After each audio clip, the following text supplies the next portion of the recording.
penyembuhan pada hari Sabat di kolam Bethesda. Sesudah itu ada hari raya orang Yahudi, dan Yesus berangkat ke Yerusalem. Di Yerusalem dekat pintu gerbang domba ada sebuah kolam yang dalam bahasa Ibrani-nya disebut Bethesda. Ada 5 serambinya. Dan di serambi-serambi itu berbaring sejumlah besar orang sakit, orang-orang buta, orang-orang timpang, dan orang-orang lumpuh yang menantikan goncangan air kolam itu. Sebab sewaktu-waktu turun malaikat Tuhan di kolam itu dan mengguncangkan air itu. Barang siapa yang terdahulu masuk ke dalamnya, sesudah goncangan air itu menjadi sembuh apapun juga penyakitnya. Di situ ada seorang yang sudah 38 tahun lamanya sakit. Ketika Yesus melihat orang itu berbaring di situ, dan karena ia tahu bahwa ia telah lama dalam keadaan itu, berkatalah ia kepadanya, "Maukah engkau sembuh?" Jawab orang sakit itu kepadanya, "Tuhan, tidak ada orang yang menurunkan aku ke dalam kolam itu, apalagi air mulai goncang. Dan sementara aku menuju ke kolam itu, orang lain sudah turun mendahului aku." Kata Yesus kepadanya, "Bangunlah, angkatlah tilammu dan berjalanlah." Dan pada saat itu juga sembuhlah orang itu, lalu ia mengangkat tilamnya dan berjalan. Karena itu orang-orang Yahudi berkata kepada orang yang baru sembuh itu, "Hari ini hari Sabat, dan tidak boleh engkau memikul tilammu." Akan tetapi ia menjawab mereka, "Orang yang telah menyembuhkan aku, dia yang mengatakan kepadaku, 'Angkatlah tilammu dan berjalanlah.'" Mereka bertanya kepadanya, "Siapakah orang itu yang berkata kepadamu, 'Angkatlah tilammu dan berjalanlah'?" Tetapi orang yang baru sembuh itu tidak tahu siapa orang itu, sebab Yesus telah menghilang ke tengah-tengah orang banyak di tempat itu. Kemudian Yesus bertemu dengan dia dalam bait Allah, lalu berkata kepadanya, "Engkau telah sembuh. Jangan berbuat dosa lagi, supaya padamu jangan terjadi yang lebih buruk." Orang itu keluar lalu menceritakan kepada orang-orang Yahudi bahwa Yesuslah yang telah menyembuhkan dia. Dan karena itu orang-orang Yahudi berusaha menganiaya Yesus karena ia melakukan hal-hal itu pada hari Sabat. Tetapi ia berkata kepada mereka, "Bapakku bekerja sampai sekarang, maka aku pun bekerja juga."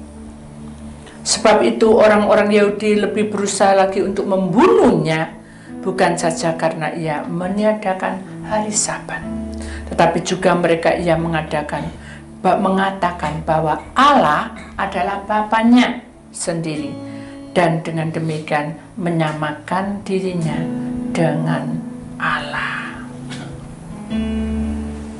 Nur Syitama, tahukah kamu bahwa firmanku itu hidup?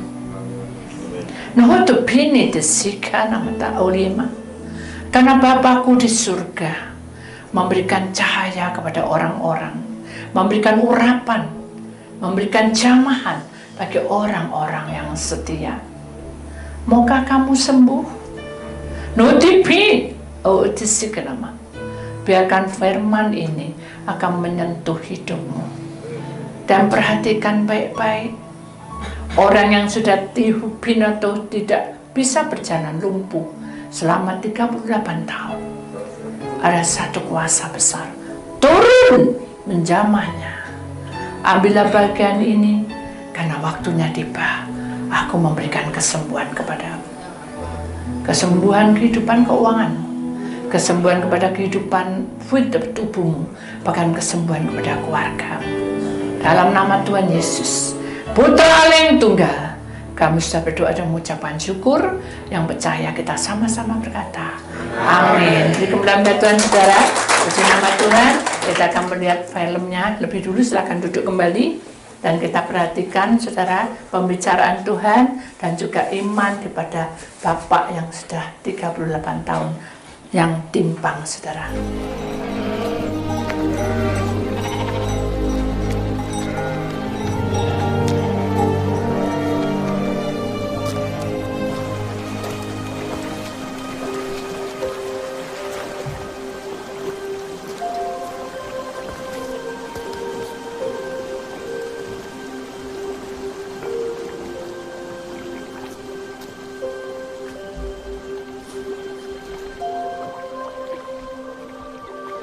Wilt thou be made whole?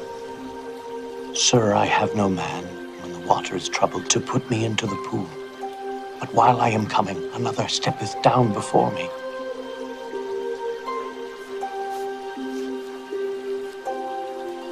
Rise. Take up thy bed and walk.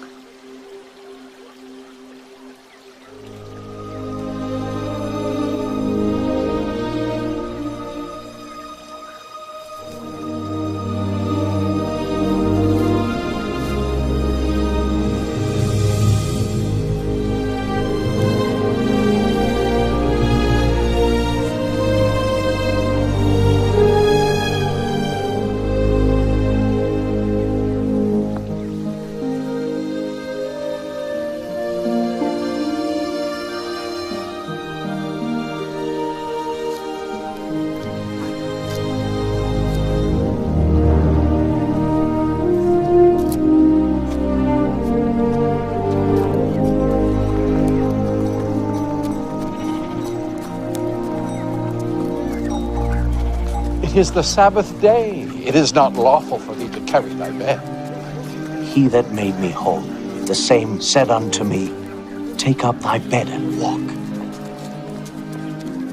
What man is that which saith unto thee, Take up thy bed and walk? Siapa yang dahsyat? Siapa yang dahsyat? Tuhan Yesus. Hari ini ada kedahsyatan? Ada? Apakah kuasa Tuhan berubah? Apakah cinta Tuhan berubah? Apakah perlindungan Tuhan berubah? Tidak. Mari kita masuk dalam firman Tuhan supaya saudara mengerti bahwa Tuhan berkuasa atas langit dan bumi. Tema hari ini adalah maukah engkau sembuh? Dan kita lihat gambarnya, saudara. Di situ ada dunia, di situ ada salib dan ada banyak pohon-pohonan akar, itu rintangan kita. Dan malaikat pun selalu menjaga kita, tidak pernah berhenti. Saudara yang terkasih, kita tahu bahwa perjuangan ini tidak mudah. Karena kita ini lagi digembleng, ya, lagi diuji. Seberapa imanmu kepadaku? Allah tahu.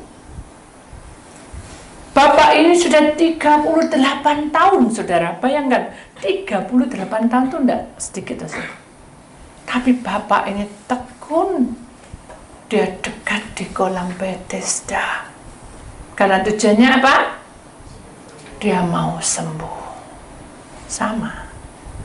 Berapa lama penderitaanmu, saudara? Mungkin saya berpikir, dari kecil, Bu, sampai sekarang. Umur berapa? 56 tahun, puji Tuhan. Tuhan izinkan hidup itu. Berjuang. Semakin kamu berjuang, semakin pemulihan itu terjadi. Dan pertemuan dengan Tuhan pasti akan terjadi. Amin. Jadi kita tidak perlu sakit hati, saudara. Kita tidak perlu bimbang dan ragu lagi. Karena perjalanan hidup kita, Tuhan sudah bertanggung jawab. Kita akan perhatikan satu ayat, saudara, di dalam Yohanes 5 ayat 6. Ketika Yesus melihat orang itu berbaring di situ dan menunggu kolam itu ya sudah bergerak, karena ia tahu bahwa ia telah lama dalam keadaan itu, berkatalah ia kepadanya, maukah engkau sembuh? Malam ini juga Tuhan ingin supaya hidup kita ini berjuang, saudara. Karena Tuhan ingin, sudah bukan dengan penampilan saja sudah datang ke sini, tapi Tuhan ingin hati kita. Dan jangan percaya pada hambanya, karena hamba adalah manusia. Tapi ketika aku berkata kepadamu, percayalah bahwa kuasaku itu bekerja bagi orang-orang pilihanku.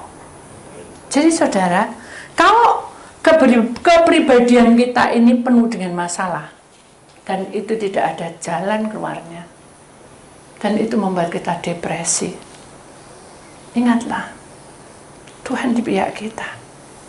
Dia lagi memandangi kita seperti film tadi. Dia tidak sekejap pun memandang, gitu, enggak. Dia melihat dari ujung kepala sampai ujung kaki. Setiap tetesan air mata dia tampung di hidupnya. Kuasa Tuhan tidak berubah, saudara, hari ini dan sampai selama-lamanya.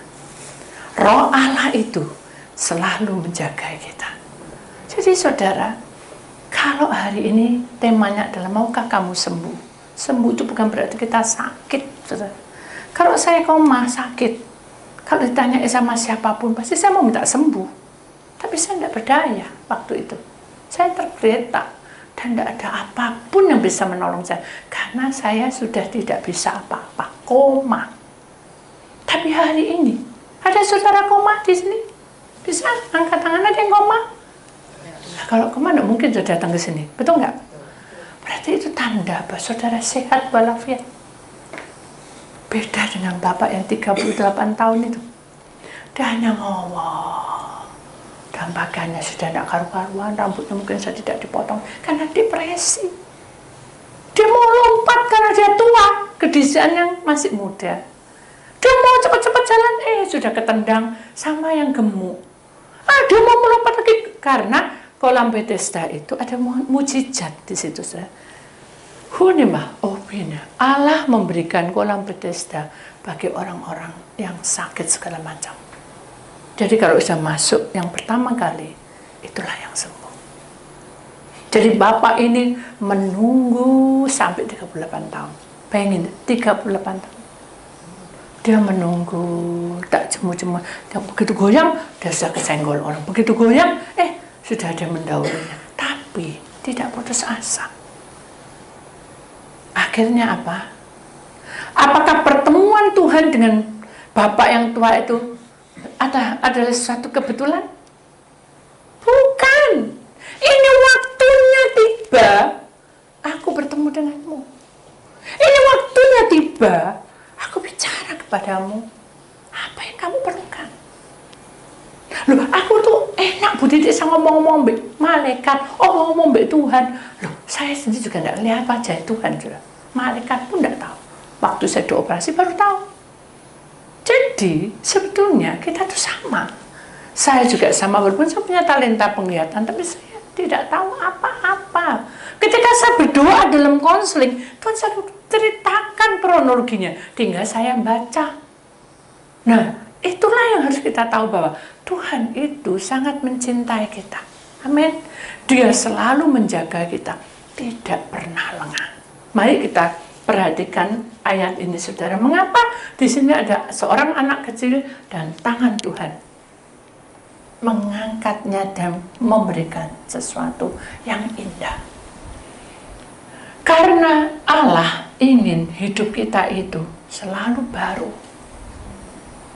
Jadi kalau saudara mulai ada kejenuhan, jangan putus asa. Hidup manusia itu kadang-kala kita berdoa itu, saudara, pernah nggak saudara? Ini kesaksian. Ketika sudah berdoa, sudah lengkap semua doa-doa saudara, tapi masih ada sesuatu yang hambar. Pernah enggak? Pernah enggak? Kok sudah begitu amin, kita Dengar-dengar apa ya? Melamun. Ya apa ya? Kok gak selesai-selesai? Nah, iblis tangkap saudara. Bapak yang 38 tahun itu, dia mengeluh, tapi tidak, ya apa ya, aku kapan sembuhnya? Tidak ada. Dia menunggu, oh sudah terlambat, ya sudah, tunggu lainnya. Dia lagi, aduh aku jatuh, ya sudah, mungkin bukan bagianku. Jadi dia memiliki suatu perkataan yang membangun. Bukan perkataannya, wes corona, saja corona, ambles. Nah itu saya dengar tadi, di mana ya? Saya lupa, di mana ya saya lupa. Saya beli apa? Lupa saya tuh sekarang lupaan saya. Nah di toko itu dia bilang gini, waduh, saya itu oh tadi malam sudah saya beli pangsit mie, banyak orang, terus dia ketemu sama orangnya, waduh, semenjak corona, waduh, buat wis ambles kabeh, wis gak ono kerjaan. Nah itu saya, bagaimana caranya Tuhan?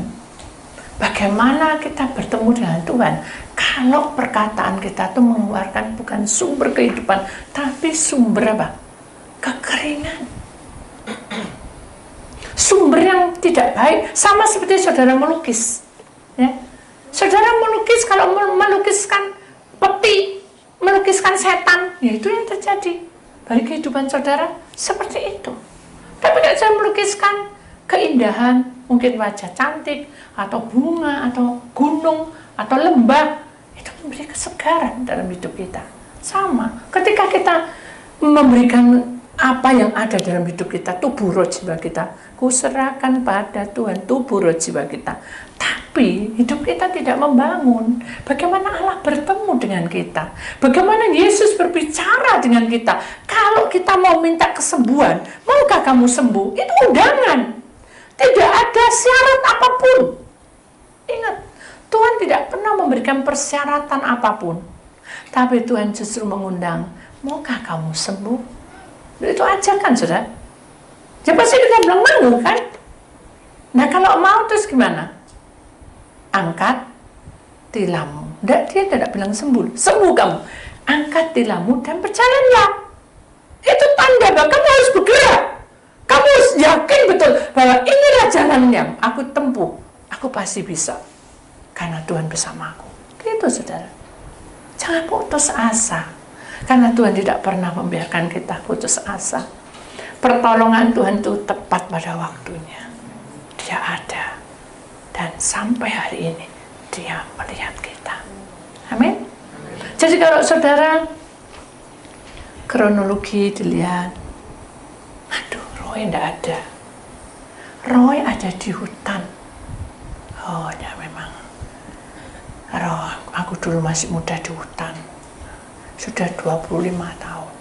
Ya, memang. Sekarang rohnya tidak ada. Berarti bagaimana ya Bu caranya? Ya, mesti doa pelepasan. Oh, saya pernah doa pelepasan dulu. 1 kali. Jadi, kalau doa pelepasan cuma 1 kali. Tidak lagi doa pelepasan lagi. Hendak, tak pikir 1 kali itu sudah kuat. Tuhan kan maha kuasa. Tuhan itu kan maha tahu.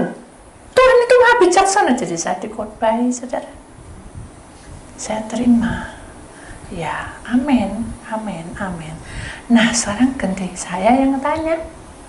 No, itu sih nama oleh mata. Aku tuh mengatuk kamu loh. Pagi, siang, malam. Kapan ya? Kok rasanya aku tidak pernah? Itu saya. Kamu buka. Saat kamu tidur siang, kamu tiba-tiba bangun. Aku panggil kamu. Bangun kamu. Johnny, bangun. Dia pikir, oh ya, aku memang suka tidur siang kok. Terus saya bangun kemana? Mandi toh. Terus, ya ke kantor. Sudah doa. Doa itu kan pagi tadi. Sekarang ya tidak perlu doa. Bisa. Bagaimana Tuhan itu bertemu dengan kita kalau kita tidak pernah memanggil Dia? Bagaimana Tuhan itu berbicara kepada kita dan memberikan pesan kalau kita tidak izin dengan Dia? Bagaimana? Bisa nggak? Kan Tuhan berkuasa. Tapi kita tidak bisa memerintah Tuhan, saudara. Ya sudah. Sekarang kalau bangun tidur, langsung berdoa lagi ya. Oh, tak pikir dhisik. Doa dipikir dhisik, saudara. Kenapa? Jamku itu mepet. 1 jam aku harus mandi dan harus makan dan langsung ke kantor. Kalau enggak, aku di planning tuh harus sampai sana. Aku udah ada kerjaan nanti. Jam-jam segitu, semua orang pada antri pada aku. Wow, hebat bener ya orang ini. Saya bilang, Tuhan, saya tidak bisa pandai bicara. Tuhan, Engkau yang maju ya. Tidak perlu khawatir, hambaku. Aku yang maju. Diam aja. Ya sudah, kok maunya kayak gitu. Baik, Pak. Kita doa sebentar. Sorry ya, sudah jamnya. Aku tepat waktu. Ya sudah. Ya pulang, sudah. Sampai di sana, semua pada antri. Dia cerita, pada antri. Berapa? 1. Pesannya 1, jadi total semua. Loh, kok cuma 10 ya? Orangnya itu pada ratusan. Lah kok cuma 10 bal ya? Heran dia. Dia pikir, mungkin hari ini sial. Itu dia bilang gitu ya. Besok datang lagi, ngantri. Lebih banyak, 150. Tapi cuma 5 bal. Loh, aneh saudara ya. Jadi makin kecil. Terus akhirnya dia stres saudara. Karena dalam 1 bulan tidak memenuhi budgetnya dia. Sedangkan dia dikejar-kejar orang. Hanya dia bilang sama istriku, apa aku salah ya kerjanya? Nah istrinya, Hasan jeplak. Maksudnya Hasan jeplak. Lo kon kualat katanya gitu.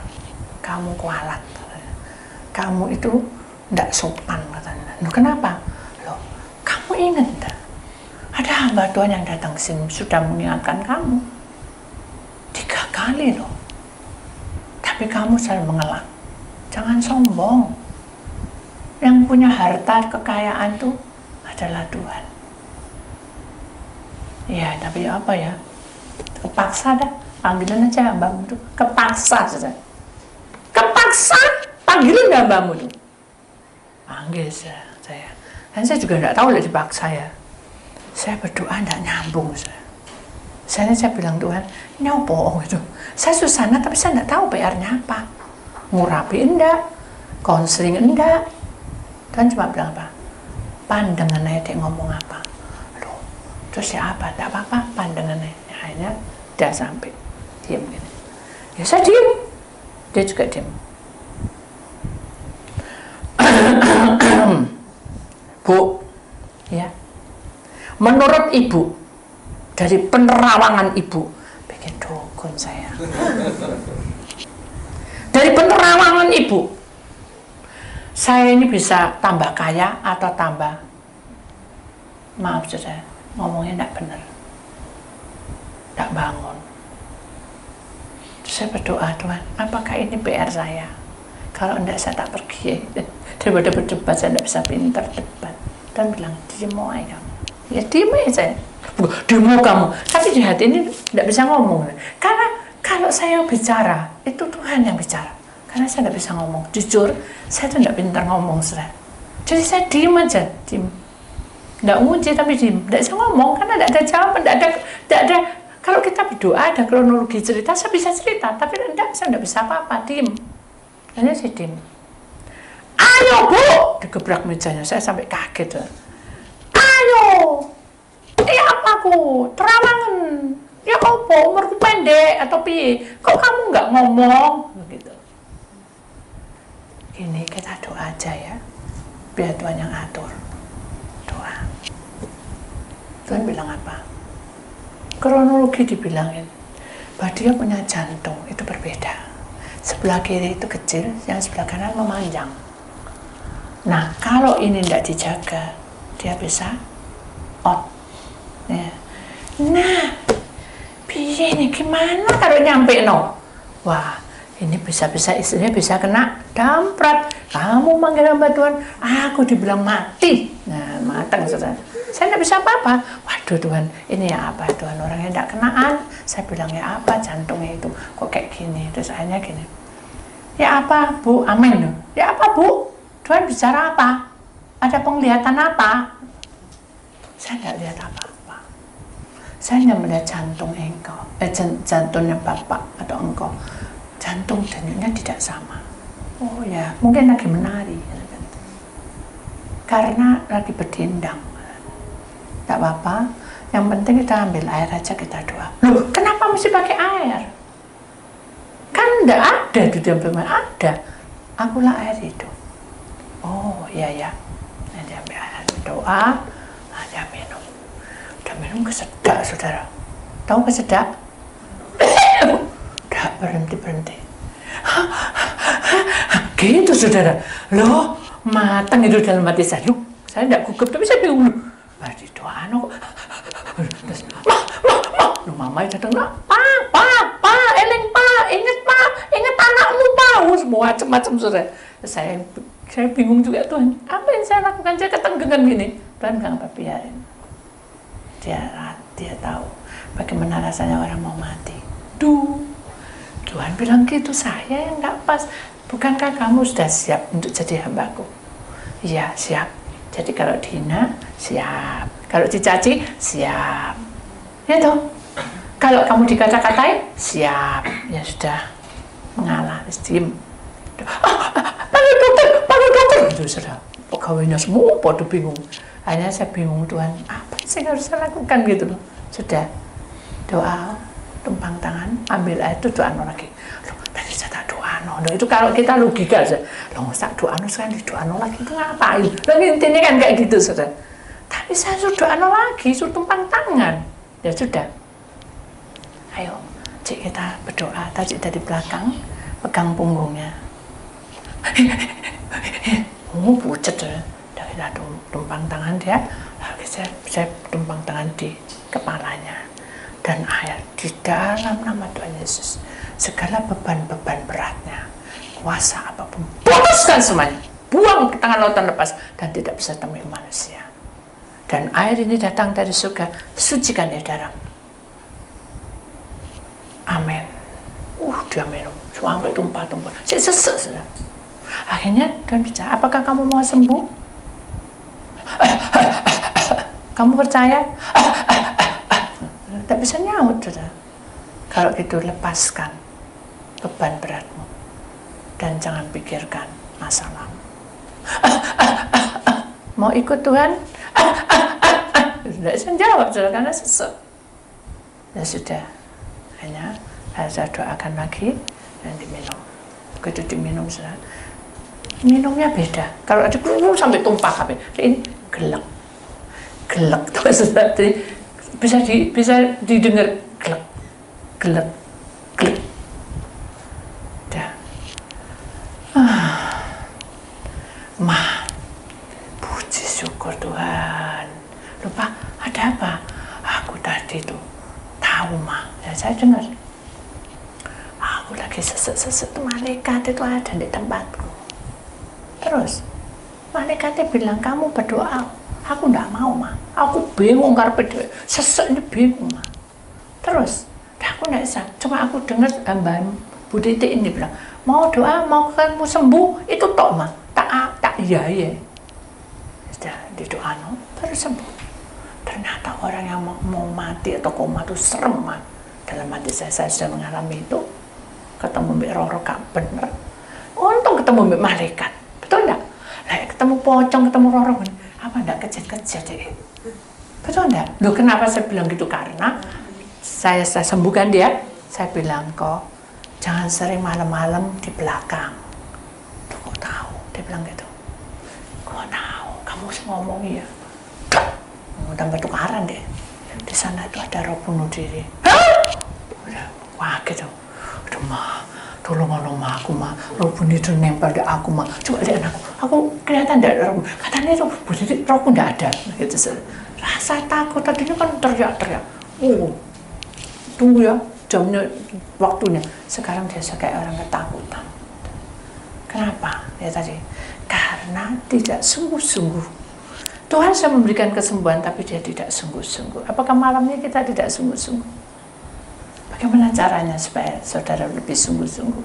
Ingat ayat ini, kita harus seperti anak kecil yang menerima apa adanya. Amin. Kalau saudara tidak mau menerima apa adanya, hidup kita tidak akan tahu bagaimana Tuhan berkarya di tengah-tengah kita. Jadi saudara ngerti. Saya ingat tadi, ketika tadi malam, saudara, ini kesaksian anak kecil ya. Ini kan ada gambarnya anak kecil. Ketika tadi malam, saudara, saya bilang sama cucu saya, nama Leon, Yon, besok tuh aku mau pergi, Mama mau pergi ya. Kamu mau ikut enggak? Melirik gitu dia. Enggak ah. Mah, nah, anak kecil merayu udah. Ama mau lihat Mario. Aku yang nunjukin Mario. Ama lihat Mario, aku enggak tidur. Pinter dia. Kalau saya lihat Mario, dia ikut lihat, lalu HP satunya dirambati dan kemudian dia lihat juga. Nah, jadi anak kecil itu bisa berpikir apapun, saudara ya. Tapi yang penting adalah dia harus nurut. Akhirnya saya peluk dia. Saya peluk, saya cium. Besok pergi ya. Enak kita pergi sama-sama. Sudah lama kita tidak pergi. Saya ciumi dia. Saya sayangi dia. Hanya dia ngelirik-ngelirik. Sudah pura-pura tidur. Kenapa saya bilang dia pura-pura tidur? Karena kakinya disenggoli ke tangan saya. Kan saya lihat khotbah ya saudara. Jadi saya disenggoli. Akhirnya ya mau tidak mau saya peluk lagi dia. Sampai dia tertidur. Saat tertidur malaikat Tuhan berkata, yang aku mau seperti ini. Kamu boleh bertingkah apapun. Namanya kita punya keinginan dan kerinduan seperti Leon tadi toh. Apa cara dengan cara apapun dia supaya tidak tidur. Tapi akhirnya dia nurut. Hanya besok bangun pagi, dia bangun pagi biasanya jam 2, jam 1 gitu saja. Karena tidurnya wajar. Ini tidurnya jam 10, jam 11. Dia bisa bangun. Dia bangun, dia diam. Menunggu dengan setia. Lama ditanyai saya. Kok lama? Ama masih repot ya. Datangi lagi. Sudah selesai? Belum. Tunggulah. Jangan kamu ganggu Ama. Ama lagi repot ini ya. Menghitung ya. Tunggu ya. Dia lagi, dia main. Tapi tidak tenang sudah. Sama toh. Ketika Tuhan berkata doa itu ada 3. Tidak. Ya. Ya. Tunggu. Jadi tidak tenang, Leon. Mbaknya, ya, kamu mau makan? Enggak, aku mau pergi. Makan dulu biar sehat. Enggak, aku mau pergi. Ngeyel dia. Akhirnya saya bilang, Yon, makan dulu biar nanti kuat kamu jalan. Hanya dia makan. Dan makan di dekat saya sambil ngeliat. Sudah? Dia menunggu saya. Sudah? Belum. Nunggu sudah. Dan hanya tibalah. Tapi saya masih repot. Di bawah saya ada yang jemput. Ama. Jadi kamu gerak-gerik itu dia tanya. Ama, boleh aku ke bawah? Kamu sudah siap?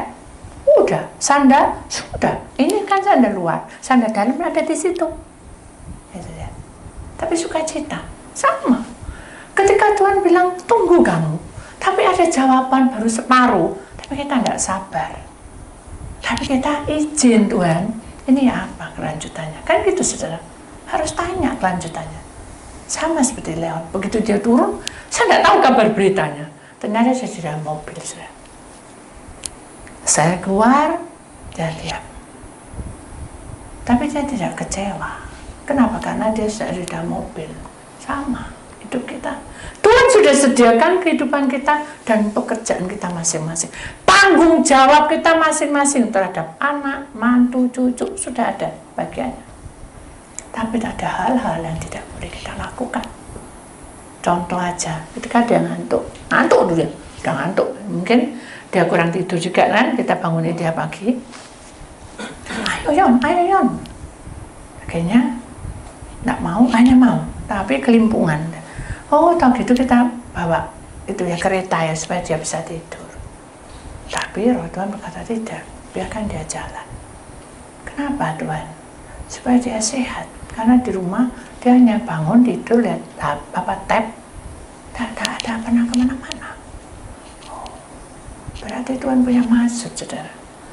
Kadang kita kan gini, ketika kita pergi ada sesuatu yang ketinggalan, kita marah, betul enggak? Ada sesuatu pada waktu kita sudah siapkan semua tetapi tidak sempurna, kita sudah marah, betul enggak? Sama seperti Leon, harusnya dia pakai kereta supaya tambah enak nyaman dia tidur, tapi Tuhan tidak izinkan. Kenapa? Supaya sehat kakinya bisa berjalan kemana-mana. Akhirnya sampailah kita makan. Saya bilang, Tuhan sudah makan ini Leon, kasih lagi, pasti mau kan? Ya, itu cemberut deh. Terus saya bilang, Tuhan tolong saya supaya saya bisa nyuapin dia. Yon, kita rayu dia, bukan kita rayu sayang, enggak. Ayo makan biar sehat tubuhnya. Saya terangkan supaya sehat tubuhnya. Sama, Tuhan berkata, kamu tuh harus kerja seperti ini. Saya pernah ada waktu 7 tahun ke depan, ada surat dari Tuhan pernah ada terima. Loh itu saudara, maksudnya seperti kita ini sudah kasih wejangan dari Tuhan, ini pesan Tuhan gini. Tapi kita tidak lakukan. Pada waktu tidak lakukan, kita dengan tulus bilang sama Leon, ini loh Leon kesukaanmu, ini loh, ini dengan lembut kita bisa, coba kita berhenti. Tidak kasih makan, tidak makan ya. Dia bisa makan, saudara. Belum. Akhirnya dia pengen HP. Dia bilang, Mama. Apa?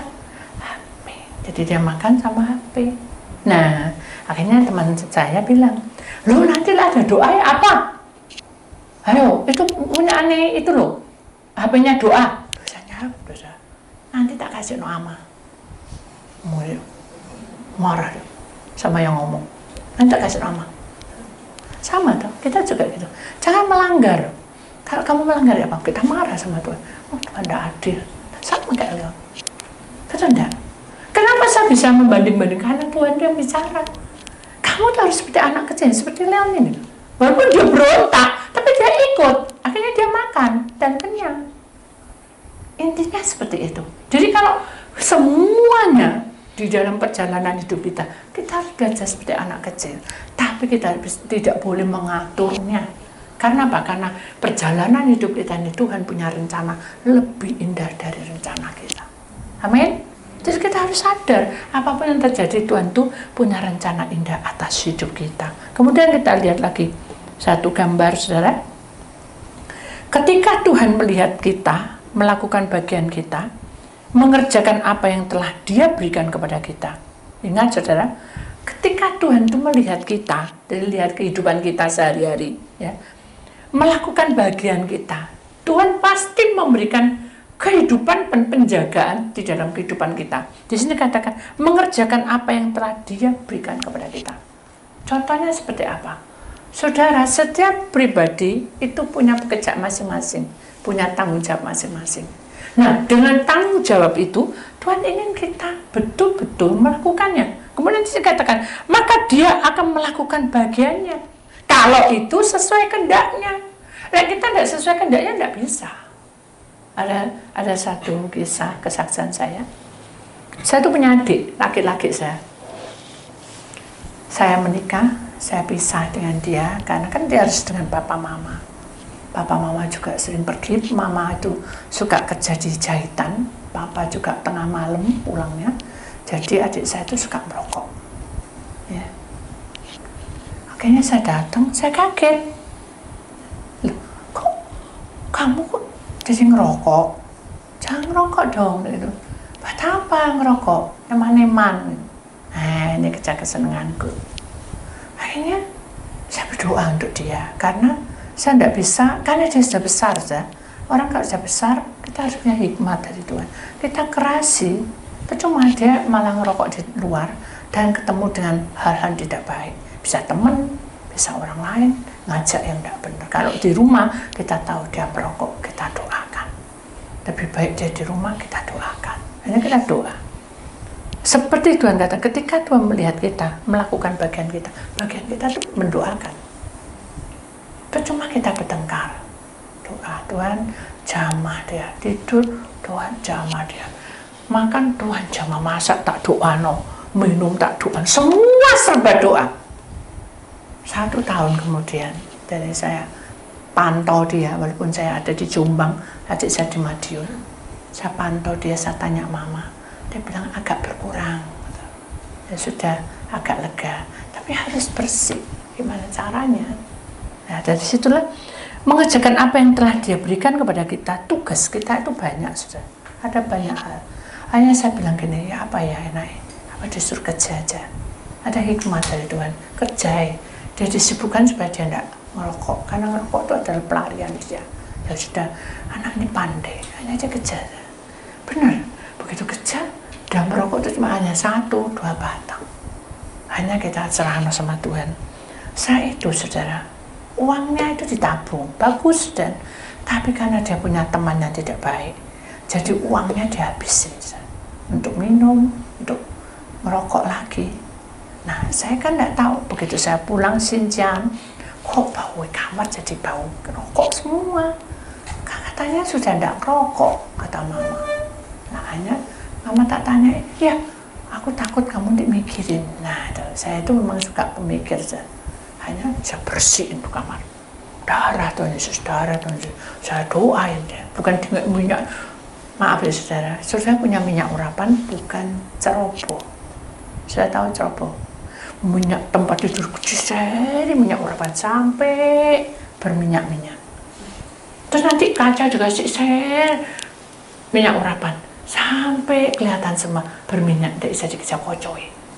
Itu tidak boleh, saudara. Kenapa? Saudara itu mengganggu ketentraman orang. Minyak urapan itu hanya sedikit, saudara. Dan itu pun kalau perlu, kalau enggak usah. Itu kalau perlu, kalau kita lagi marah gitu.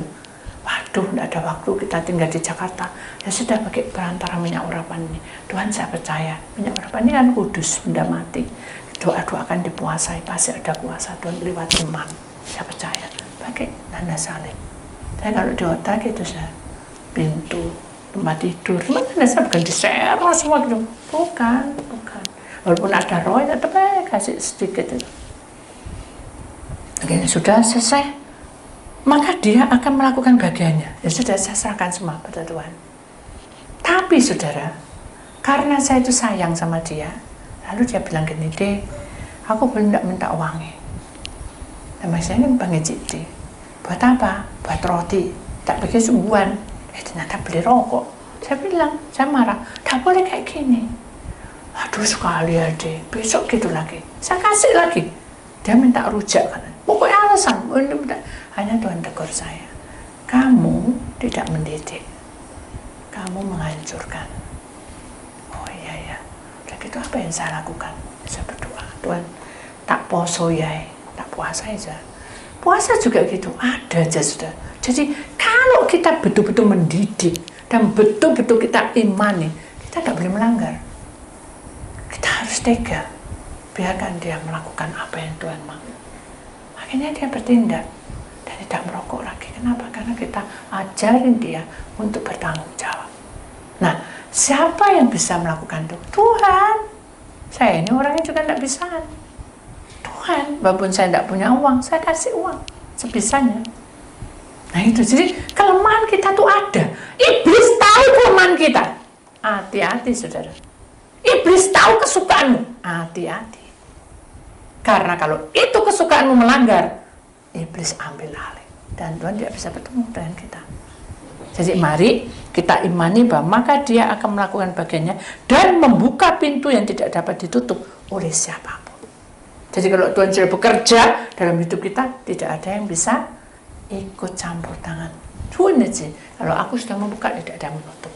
Kalau aku sudah menutup, tidak ada yang membuka. Kenapa? Karena kuasa Tuhan bekerja atas hidup kita. Amin. Jadi kita imani bahwa di dalam genggaman tangan Tuhan, kita sebagai manusia diberi cahaya kemuliaan. Dan ingat, cahaya kemuliaan itu membawa kita menjadi dewasa iman kita. Amin. Saya mau dewasa, mau ada kesembuhan, lakukan dengan setia mengikut Tuhan.